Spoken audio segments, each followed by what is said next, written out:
Hi there, it's Stephanie, and I wanted to show you this technique that I'm coining topsy-turvy with working with individual letters in PowerPoint to create this kind of fun effect for your e-learning courses. It could be, for an introductory screen into your course, or it could be section break screen or a topic-specific screen.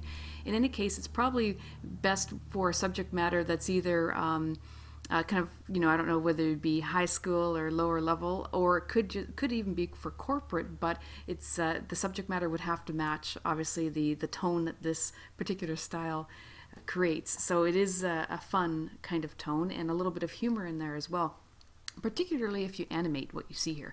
And I'll show you that in a second. But let's just go through what I've done to create it. Now, it's a little bit time consuming because each one of these letters are independent letters. So I went up to my text tool, I typed an A. Then I went up to my text tool and typed an N. So I had every single letter as individual letters. I picked a font style, a size, and a color that I liked. So in this case, I chose articulate and varying different colors. This is a gray, this is a light blue, and this is a white. Once I did that and each letter was on its own, then I was able to play around with the letters individually and then rotate them and put them in the position I wanted. So let me just show you quickly how to do this, because there is one little technique in here that really makes a difference. So what I'm going to do is I'm going to type the word cool, but I'm going to do it one letter at a time. So the C for cool.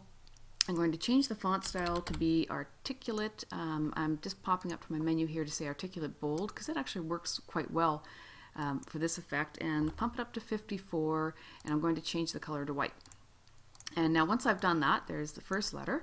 Then I'm just going to press Control D 3 more times to duplicate it, so I can just go back in here and change each of the letters.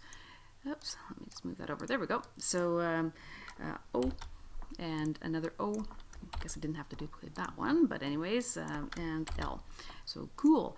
Now at this point I'm working again with the individual letters, so I can just move those around to where I want them to be. So I've got the two O's kind of snug together, I've got the L there, and I've got the C there. So again, it's not lined up, and that's the beauty of this particular style. If you do want them perfectly lined up, you certainly can do that using the arrange command in PowerPoint.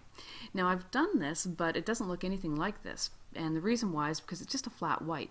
To create the effect over here that you're seeing, there's 2 steps. You need to put a shadow on the letter, and you need to rotate it. It's not all the letters, some of the letters.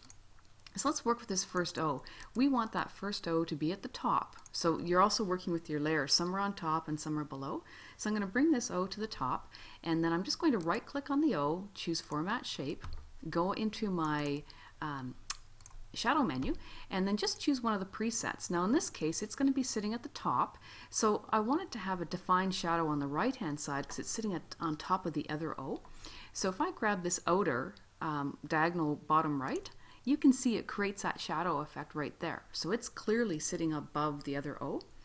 And then for the L, I want the L to also sit above, so I'm going to move it to the front, and I'm going to change its shadow to be kind of the opposite. I want it to be on the left hand side of the L, so I'm just going to grab the offset diagonal bottom left and click close. Now it works, but the L needs really to be sitting kind of on top of the O. It creates a little bit more drama when you do that.